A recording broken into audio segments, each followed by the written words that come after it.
तो आप बातचीत खत्म और युद्ध शुरू। नमस्कार, मैं हूं नीलू। क्योंकि ईरान के जो सर्वोच्च नेता हैं मुस्तफा खामनेई, उन्होंने कह दिया है कि फारस की खाड़ी क्षेत्र में नई शुरुआत हो रही है और इसका भविष्य अमेरिका के बिना तय होगा। यानी अब खाड़ी देशों से अमेरिका को खदेड़ दिया जाएगा। उन्होंने ये भी कहा कि इस्लामी गणराज्य अपनी परमाणु और मिसाइल क्षमताओं को राष्ट्रीय संपत्ति के रूप में संरक्षित करेगा। ईरान की सरकारी मीडिया ने जारी अपने संदेश में कहा कि खामनेई ने हॉर्मुज स्ट्रेट पर किसी भी तरह से समझौते से इनकार कर दिया है। अब तो मुस्तफा ने भी कह दिया है, पहले तो अधिकारी कह रहे थे सेना के, लेकिन मुस्तफा ने भी अब कह दिया कि अब देखिए समझौता नहीं होगा, खास तौर पर परमाणु मामले को लेकर।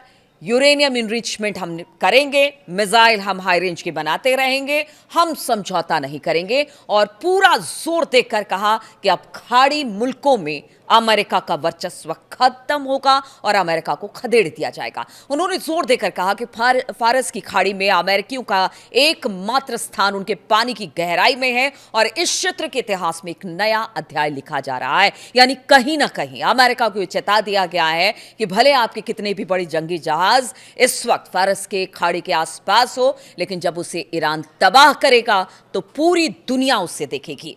जी हां, यह संदेश इस्लामिक रिपब्लिकन न्यूज एजेंसी यानी IRNA ने नेशनल पर्शियन गल्फ डे के मौके पर जारी किया। और यह दिन 1622 में पुर्तगाली सैनिकों को हॉर्मुज स्ट्रेट से बाहर निकाले जाने की याद में मनाया जाता है। और इसी को लेकर तो एक बार पुर्तगाली सैनिकों को हॉर्मुज से बाहर भगाया गया था और अब बारी अमेरिकी सैनिक और अमेरिका के लोगों को सबक देने का है। इसीलिए यह दिन काफी अहम हो जाता है।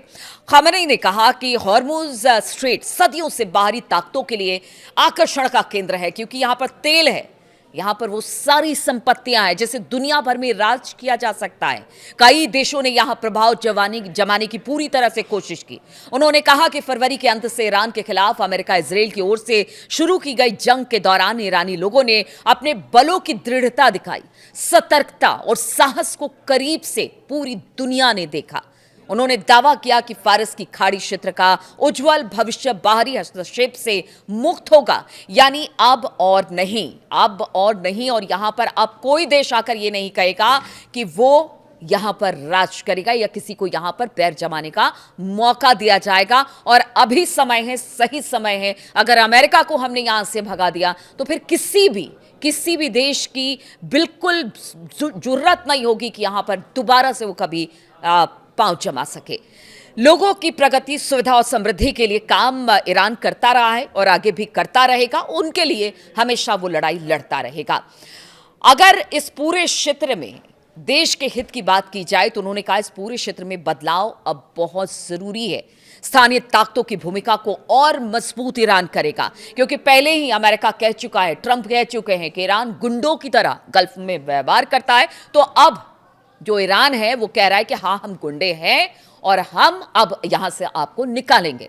हम आपको बता दें कि फारस की खाड़ी और हॉर्मुज जल डमरू मध्य वैश्विक ऊर्जा आपूर्ति के लिहाज से बेहद अहम माना जाता है। इसीलिए जब यहां पर अमेरिका की नाकेबंदी है, हॉर्मुज को चोक किया गया ईरान की तरफ से, तो दुनिया भर में हाहाकार मचा हुआ है। और यहां पर गैस और तेल की दिक्कत कई देशों में महसूस की जा रही है और आगे आने वाले दिनों में और ज्यादा महसूस की जाएगी।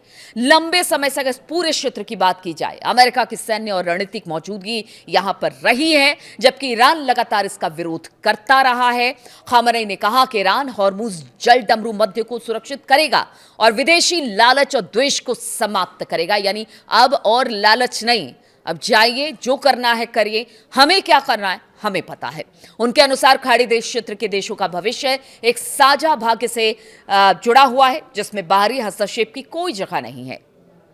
मुस्तफा खामनेई ने अपने पिता आयतुल्लाह अली खामनेई की मौत के बाद देश के सर्वोच्च नेता का पद संभाला। वे अब तक सार्वजनिक रूप से सामने नहीं आए हैं, लेकिन उनका संदेश गाहे बगाए सरकारी टीवी पर एंकर द्वारा पढ़कर सुनाया जाता रहा है और लोग उसको मानते भी रहे हैं। हालिया बयान ऐसे समय में आया है जब अस्थायी संघर्ष विराम के बीच भी शांति वार्ता को लेकर असमंजस की स्थिति है और ओपेक से यूएई ने खुद को अलग भी कर लिया है। क्षेत्र में तनाव बढ़ गया है। समुद्री मार्गों की सुरक्षा को लेकर तमाम तरह की चिंताएं जताई जा रही है। अमेरिकी नाकेबंदी के बीच ईरान के हॉर्मुज ना खोलने के दावे ने दुनिया में उथल पुथल मचा दी है। क्रूड ऑयल के दाम में इजाफा हुआ है, जिससे कई देश अपने भविष्य को लेकर अब सशंकित है, चिंतित है। और ये दिखाई भी दे रहा है क्योंकि भारत में आज ही जो कमर्शियल सिलेंडर हैं उसके दामों में बढ़ोतरी कर दी गई है। लेकिन ठीक इससे पहले यानी मुस्तबा अपनी बातों को रखते, अमेरिका को बताते कि अब वक्त आ गया है। देखिए, मोटा मोटी अगर मुस्तबा की बात की जाए तो उन्होंने 3-4 बातें कही हैं। पहला तो कहा है कि देखिए ऐसा है कि आपको अब मिडिल ईस्ट छोड़कर जाना पड़ेगा और दखल नहीं, अब यहां से अमेरिका को हम खदेड़ेंगे। दूसरा उन्होंने कहा मिसाइल प्रोग्राम, परमाणु प्रोग्राम हमारे जारी रहेंगे। तीसरा उन्होंने कहा कि हॉर्मुज को आपको खोलना पड़ेगा, नाकेबंदी हटाना पड़ेगा।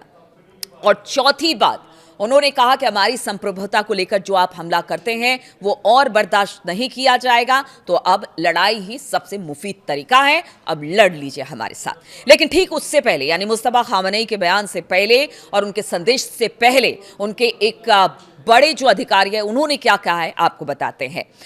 तो देखिए, हथियारों के इस्तेमाल की धमकी उनके एक बड़े अधिकारी ने दी है। ईरान ने कहा है कि उसके कुछ हथियार दुश्मन खेमे में खलबली मचा देगा।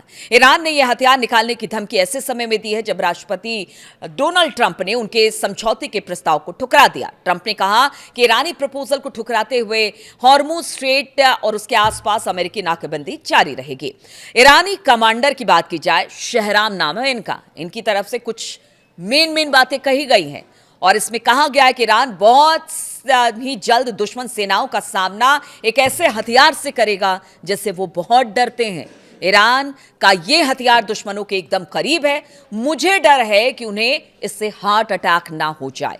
दुश्मनों को गलतफहमी है कि ईरान के खिलाफ आक्रामकता और नाकेबंदी से अपने मनचाहे नतीजे हासिल कर लेंगे। ईरानी सेनाओं ने अमेरिकी विमान वाहक पोत अब्राहम लिंकन के खिलाफ कम से कम 7 मिसाइलें ऑपरेशन किए, जिसमें ईरानी हमलों की वजह से अमेरिका कुछ समय के लिए विमान लॉन्च करने या फिर विमान वाहक पोत से हवाई ऑपरेशन में असमर्थ दिखाई दिया। यानी काफी दिनों तक वहां पर विमान नहीं उड़ाया जा सका, जंगी जहाज अब्राहम लिंकन से नहीं उड़े। और अब बारी अब्राहम लिंकन की है और ये पानी से वार होगा। हमारे पास ऐसी मिसाइलें हैं, ऐसी चीजें हैं जिससे फिर अमेरिका को कह सकते हैं हार्ट अटैक हो जाएगा। इस तरह के जो ईरानी कमांडर हैं उन्होंने नसीहत भी दी है और चिताया भी है। ईरानी कमांडर डोनाल्ड ट्रंप प्रशासन की उस रणनीति को बेबुनियाद बताकर खारिज किया जिसमें स्ट्रेट ऑफ हॉर्मुज में नाकेबंदी उन्होंने की है। और अब तो देखिए, मसूद पेजश्कियान ने भी कह दिया है कि ये जो नाकेबंदी आपने कर रखी है ना, वो समुद्री लुटेरे की तरह आपका व्यवहार है।